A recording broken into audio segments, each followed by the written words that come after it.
ताड़म नमो सिद्धाणं नमो आयरियाणं नमो वज्रायाणं नमो लोए सवसाहुणं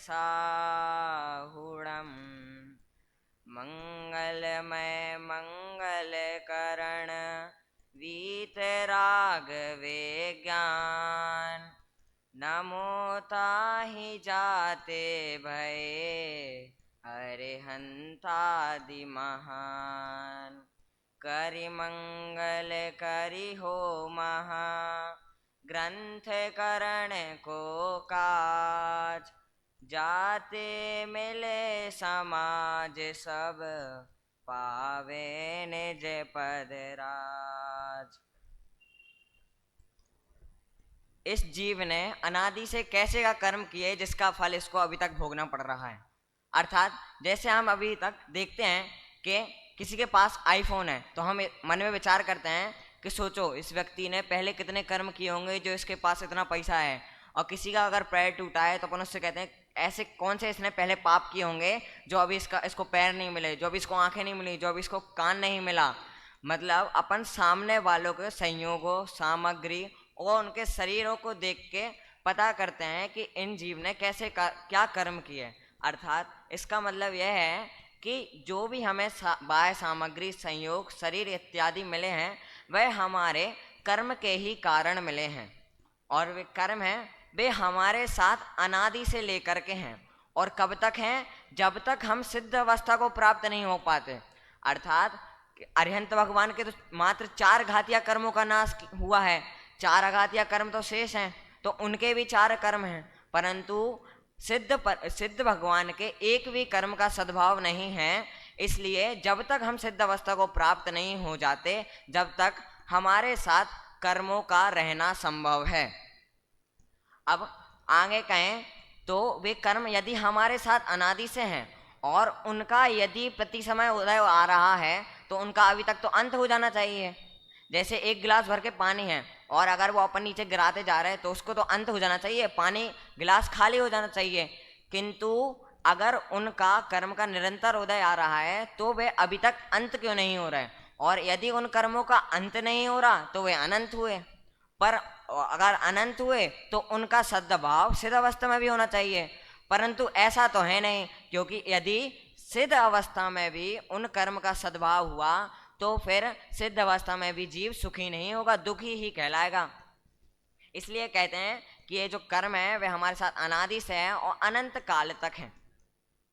अब यदि कर्म का अनादि से निरंतर उदय आ रहा है तो फिर कर्मों का अंत भी नहीं हो रहा है, तो फिर ये कर्म प्रति समय में उदय में कैसे आ रहे हैं? तो इस विषय को समझाते हुए आचार्य कल्प पंडित टोडरमल जी अपने ग्रंथ मोक्ष मार्ग प्रकाशक में इस विषय को नाम देते हैं नवीन बंध विचार। अर्थात नवीन अर्थात जो नई है, माने नई जो वस्तु अपन जैसे मार्केट से कोई भी वस्तु खरीदते हैं तो वो नई होती है, एकदम न्यू ब्रांडेड वस्तु होती है, तो उसको नवीन संज्ञा देते हैं, तो वह है नवीन। अब उसके बाद आता है बंध। तो बंध की लघु जैन सिद्धांत प्रविष्का में परिभाषा आती है कि जिस संबंध विशेष से अनेक वस्तुओं में एक पने का ज्ञान होता है उस संबंध विशेष को बंध कहते हैं। अब कैसे? जैसे एक एग्जाम्पल देखें तो एक कैदी है, एक व्यक्ति को अपन ने कैदी कहा तो उसका संबंध कहीं ना कहीं जेल के साथ है, तभी उस व्यक्ति को अपन कैदी की संज्ञा दे रहे हैं। तो जेल हुई दूसरी वस्तु और वो व्यक्ति हुआ कोई दूसरी वस्तु, तो उन दोनों वस्तुओं का अपन मेल कर रहे हैं। अनेक वस्तु में, 2 वस्तु में किसी एक चीज का ज्ञान कर रहे हैं तो अपन ने उसको कैदी संज्ञा दी। उसी प्रकार जो यह कर्म है, यह जो आत्मा है, उसका भी अनादि से सद्भाव कर्मों के साथ है। इसलिए अपन ने उसको क्या संज्ञा दी कि कर्मों के साथ आत्मा का अनादि से बंधन हो रहा है, तो अपन ने उसको बंध संज्ञा दी। तो यह हुआ कि नवीन बंध। अब विचार क्या? तो आचार्य पंडित जी ने तो टोडरमल जी ने तो ग्रंथ लिख दिया मोक्ष प्रकाशक, और उन्होंने जो भी उन्होंने अपना विचार किया था वह सब ग्रंथ में लिख दिया, तो उनका तो काम हो गया। हमारा काम क्या है कि उसको पढ़ के फिर बस ग्रंथ जहां रखा था, जहां से उठाया था वहां रख देना?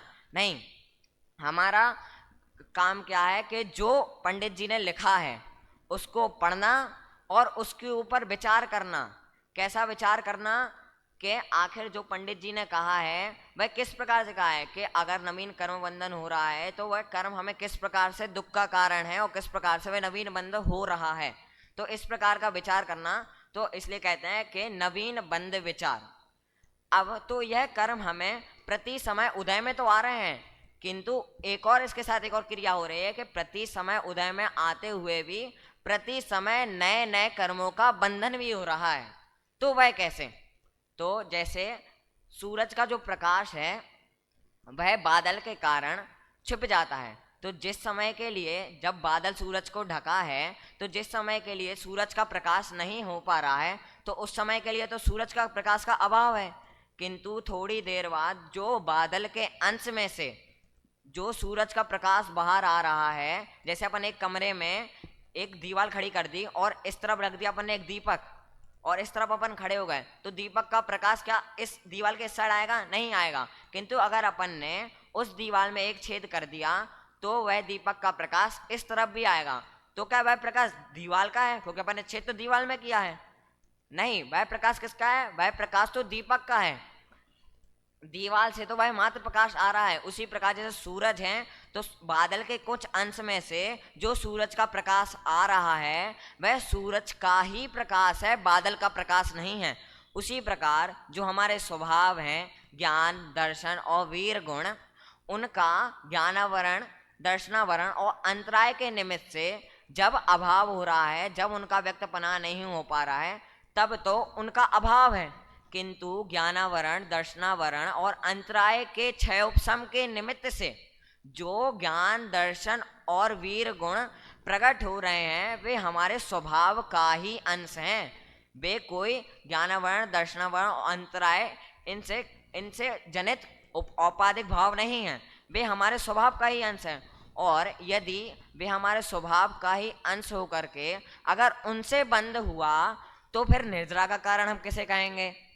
यदि हमें गुरु ही खोटे मार्ग का उपदेश देने लगे तो फिर हमें सच्चे मार्ग का उपदेश कौन देगा? अर्थात यदि हमें स्वभाव ही बंध का कारण होने लगा तो फिर निर्जरा का कारण हम किसको कहेंगे? तो फिर ज्ञानावरण, दर्शनावरण और अंतराय के क्षयोपशम के निमित्त से जो फिर हमें स्वभाव का अंश प्रकट हुआ, ज्ञान, दर्शन और वीर गुण, तो उनसे तो नवीन बंध नहीं होता। तो फिर आगे कहते हैं कि जो ज्ञानावरण, दर्शनावरण और अंतराय के निमित्त से जो ज्ञान, दर्शन और वीर गुण प्रकट नहीं है उनसे ज्ञान कह दो, तो उनसे भी ज्ञान नहीं होगा। अब वो ज्ञान कैसे नहीं हुआ? क्योंकि जिनका स्वयं का सद्भाव नहीं है वे दूसरों के बंध का कारण कैसे कहेंगे?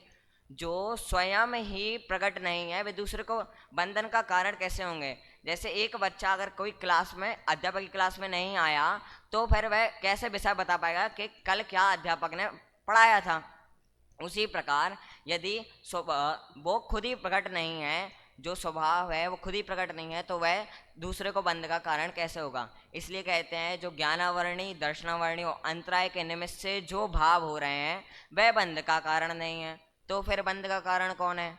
तो आगे कहते हैं कि अघातिया कर्मों के निमित्त से तो बाह्य सामग्री मिलती है, और बाह्य सामग्री बंध का कारण हो नहीं सकती, क्योंकि अगर बाह्य सामग्री को हम बंध का कारण कहेंगे तो हमारे जैन धर्म का मूलभूत सिद्धांत जो है कि एक द्रव्य दूसरे द्रव्य का कुछ नहीं करता, वह झूठा हो जाएगा।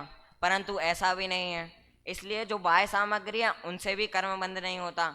अब शेष रहा मात्र मोहिनी कर्म। तो कहते हैं कि मोहिनी कर्म के निमित्त से इस जीव को मिथ्यात्व और कसाय आदि भाव होते हैं। और वे मिथ्यात्व और कसाय आदि भाव कैसे हैं? वे मिथ्यात्व और कसाय आदि भाव हमारे लिए दुख रूप हैं और वे ही हमारे लिए बंधन का कारण हैं।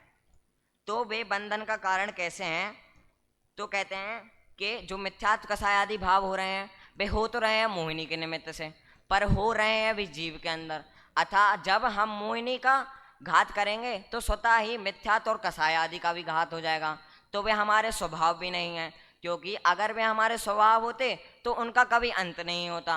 क्योंकि आगे कहते हैं कि जो वस्तु मेरी है सो वह कभी जाती नहीं, और अगर वो वस्तु चली गई सो वह वस्तु मेरी नहीं। जैसे अगर अपन ने एक वृक्ष में से नींबू को तोड़ा तो नींबू तोड़ने से वृक्ष का अभाव हो जाता? नहीं होता। किंतु जो अगर अपन नींबू को कहीं से भी चखें तो उसका खट्टापन ही हमें स्वाद में आता है, तो नींबू का स्वभाव क्या हुआ, खट्टापन। तो हमारे आत्मा का स्वभाव क्या हुआ, ज्ञान, दर्शन इत्यादि गुण। तो हमारे आत्मा का स्वभाव मिथ्यात्व और कसाय आदि भाव नहीं है, क्योंकि मोहिनी के क्षय के निमित्त से मिथ्यात्व और कसाय आदि भावों का भी क्षय हो जाता है। यदि इनका क्षय हो जाता तो ये हुए कर्मोजनित औपाधिक भाव, और इन्हीं से ही हमें नवीन कर्मों का बंधन होता है। तो इसलिए कहते हैं कि जो मोह के निमित्त से जो हमें मिथ्यात्व कसाय आदि भाव हो रहे हैं, अर्थात मोह के निमित्त से जो हमें भाव हो रहे हैं, वही हमारे बंध का कारण है। अब आगे कहते हैं कि बंध के 4 भेद हैं। कौन कौन से, प्रकृति बंध, प्रदेश बंध, अनुभाग बंध और स्थिति बंध। अब इनकी हम परिभाषा देखें तो प्रदेश बंध अर्थात कि कितने कर्म परमाणु कितने कर्म परमाणु हमें बंधे, उस कर्म रूप बंधे। तो जितने कर्म परमाणु उस कर्म रूप बंधे हैं तो वह हुआ हमें प्रदेश बंध। और उस प्रदेश बंध के बाद जो कर्म परमाणु अपनी अपनी प्रकृतियों में बने, जैसे यदि हमें ज्ञानावर्णी कर्म का बंधा तो उसकी 5 प्रकृतियां हैं, मति ज्ञानावरण, शुद्ध ज्ञानावरण, अवधि ज्ञानावरण, मना पर्याय ज्ञानावरण और केवल ज्ञानावरण। तो ये जब हमें ज्ञानावरण बनता है तो इनका इन 5 में बंटवारा हो जाता है, तो यह होता है प्रकृति बंध। तो मूल प्रकृतियों का उत्तर प्रकृतियों में बंटवारा होकर बंधन होना, तो वह कहेंगे और प्रकृति बंध। अब अगली है स्थिति बंध। तो वह कर्म की सत्ता हमारे साथ कब तक रहेगी, तो वह हुआ स्थिति बंध। और फिर आता है अनुभाग बंध के उस कर्म का जब उदय आएगा तो उसका कैसा क्या फल होगा, तो वह हुआ अनुभाग बंध। अब आगे कहते हैं कि जो योग है, योग से 2 प्रकार का बंधन होता है। कौन कौन सा, एक तो प्रकृति बंध और एक प्रदेश बंध। अब प्रकृति बंध कैसे होता है और प्रदेश बंध कैसे होता है, तो कहते हैं कि नाम कर्म के वजह से हमें मन वचन काय मिले। अब मन वचन काय की अपन चेष्टा करते हैं, तो जो आत्मा के प्रदेश का जो कंपन होता है, उनसे जो कारमार्ग वर्णाएं हैं वे आत्मा के साथ परिणमन करने की शक्ति रखते हैं, उससे जो हमें नवीन कर्म बंधन होता है। तो जितने कर्म परमाणु उस बंधन रूप परिणमे, उस कर्म रूप परिणमे, तो उसको कहेंगे हम प्रदेश बंध। और उस प्रदेश बंध में जो प्रकृतियां, जो मूल प्रकृतियां, जो उत्तर प्रकृतियां बंधी, तो उनको कहेंगे हम प्रकृति बंध। अब इधर पे भी प्रकृति के योग के 2 भेद गए हैं, एक शुभ योग और एक अशुभ योग। अब कैसे, जैसे अगर अपन जो धर्म के अंग हैं, जो अगर धर्म में अगर अपन मन वचन काय लगाएंगे तो उससे तो हमें होगा शुभ योग, तो उससे तो हमें पुण्य प्रकृतियों का ही बंधन होगा। परंतु यदि हम अपना उपयोग अधर्म कार्यों में लगाएंगे, अपना मन वचन काय की जो चेष्टा है वह अधर्म कार्य में लगाएंगे, तो उससे होगा हमें पाप प्रकृतियों का बंध। अब आगे कहते हैं कि अगर किसी जीव को सम्यक्त प्राप्त नहीं है तो उसको तो घातिया कर्मों की सभी प्रकृतियों का बंधन हो रहा है, और घातिया कर्मों की जितनी भी प्रकृतियां हैं वे सभी पाप रूप हैं। तो यदि सम्यक्त प्राप्त नहीं है तो चाहे हम जितना भी शुभ उपयोग कर लें, हमें पाप प्रकृतियों का बंधन तो होगा ही होगा। किंतु इसमें एक छूट बस यह है कि मोहिनी कर्म में जो हास्य और शोक, जो इनमें से 2 हैं, तो एक काल में मात्र एक का ही उदय होगा, एक का ही बंधन होगा। और जो रति और अरति, इन 2 युगलों में एक काल में एक का ही बंध होगा। और जो 3 वेद कहे गए हैं, पुरुष वेद, स्त्री वेद और नपुंसक वेद, तो उनमें से भी एक काल में एक प्रकृति का ही बंध होगा। तो इस प्रकार से हमें मोहिनी कर्म की कुछ प्रकृतियों में इस प्रकार से छूट मिल जाती है। अब तो कहते हैं कि योग के निमित्त से हमें कर्मों का आश्रव हुआ, कर्मों के आश्रव से जितने कर्म परमाणु उस प्रदेश रूप परिणाम है तो वह प्रदेश बंध हुआ।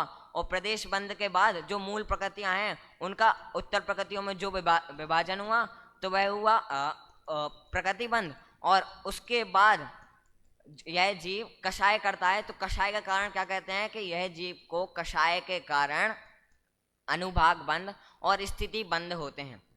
अब तो वह कैसे, तो देखो, अगर कोई जीव मोह के निमित्त से कषाय और मिथ्यात्व भाव होते हैं, जिन्हें हम सामान्यतः ही कषाय में ले लेते हैं, जो कि अगर हम 9 कषाय के भेद जाने तो उसमें अगर हम 16 कषाय के भेद जाने तो सबसे पहले अनंतानुबंधी क्रोध मान माया लो, अप्रत्यक्ष क्रोध मान माया लो, फिर प्रत्याख्यान वर्ण क्रोध मान माया लो और संजुलन क्रोध मान माया लो। इस प्रकार यह 16 कसाय, फिर उसके बाद 9 कसाय और मिथ्यात्व भी इसी मिथ्यात्व मोहिनी कर्म के उदय से जो मिथ्यात्व और कसाय आदि भाव हुए वह सामान्यतः कसाय में ही शामिल हो जाते हैं। तो अब इनसे अनुभाग बंद और स्थिति बंद कैसे? तो कहते हैं कि अगर यह जीव कसाय करता है तो उस कर्म की जितनी स्थिति है, यदि उस जीव ने अल्प कसाय करी तो वह जीव अल्प स्थिति बांधेगा, और यदि इस जीव ने बहुत कसाय करी तो वह जीव बहुत कसाय बांधेगा। परंतु वह सबके साथ नहीं होता। यदि इस जीव ने अल्प कसाय करी किंतु अगर उसने नरक आयु बांध ली तो उसको अल्प स्थिति बंद होगा। अब कैसे? जैसे अगर कोई जीव है, उसने अल्प कसाय करी परंतु उसने नरक आयु बांध ली, तो वह ज़्यादा से ज़्यादा पहले नरक में चला जाएगा जहाँ पे उसकी जगन आयु कितनी होगी? 10,000 वर्ष। तो उसने नरक आयु कितनी स्थिति की बांधी? मात्र 10,000 वर्ष की। तो यह हुआ उसका अल्प कसाय के द्वारा अल्प स्थिति बंद। किंतु जो 3 शेष आयु बची, देव, मनुष्य और त्रियंश, वहाँ पर यदि जीव अल्प कसाय करता है तो वहाँ पर बहुत स्थिति का बंद होता है, और यदि वहाँ पर बहुत कसाय करता है तो अल्प स्थिति का बंद करता है। जैसे अगर किसी जीव ने बहुत कसाय करी और त्रियंश आयु बांध ली तो वह निगूध में भी जा सकता है, उसके बाद अग्नि कायक, वायु कायक, वनस्पति कायक, इन सब में भी जा सकता है, जिससे उन्हें कम ही आयु का बंधन होता है। इस प्रकार से जो कसाय है उससे स्थिति बंद होता है। अब उसके बाद कहते हैं कि कसाय से अनुभाग बंद भी कैसे? तो जो स्थिति बंधी, तो स्थिति के बाद जो कर्मों की फल देने की शक्ति है वह किस प्रकार से आती है? तो यदि इस जीव ने अल्प कसाय करता है, यदि यह जीव पाप प्रकृतियों में अल्प कसाय करता है तो इस जीव को अल्प ही अनुभाग बनता है, और यदि यह जीव पाप प्रकृतियों में बहुत कसाय करता है तो इस जीव को बहुत अनुभाग बनता है। जैसे किसी जीव ने जैसे कोई सप्त व्यसन में पड़ा है और उस जीव ने अल्प समय के लिए यदि वह कसाय कर रहा है, किसी जीव को कुछ भी सोच रहा है किसी जीव के बारे में, यदि वह अल्प कसाय कर रहा है तो उसको अल्प ही अनुभाग, उसको अल्प ही फल मिलेगा, जितनी उसकी स्थिति होगी उसके अनुसार अल्प ही फल मिलेगा। परंतु यदि वह बहुत कसाय करता है तो उसको बहुत ही ज़्यादा फल मिलेगा।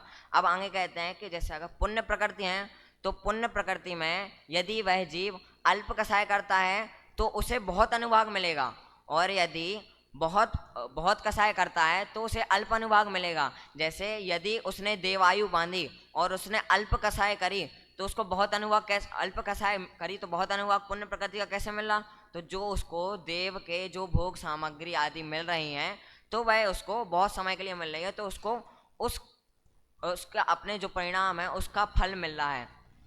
अब लब्धि सार में कहते हैं कि प्रायोग लब्धि में जब यह जीव आता है तो जो स्थिति है वह मुख्यतः अंत कोड़ा कोड़ी सागर की कर देता है, परंतु जो पुण्य प्रकृतियों का है वह अपने विशुद्ध परिणाम से जो प्रशस्त प्रकृतियां हैं उनका तो चतुस्थानीय बंद करता है, और जो पाप प्रकृति हैं उनका चतुस्थानीय से द्विस्थानीय बंद करता है। इस प्रकार से यह जीव के कसायों के परिणाम से अनुभाग और स्थिति बंद होते हैं।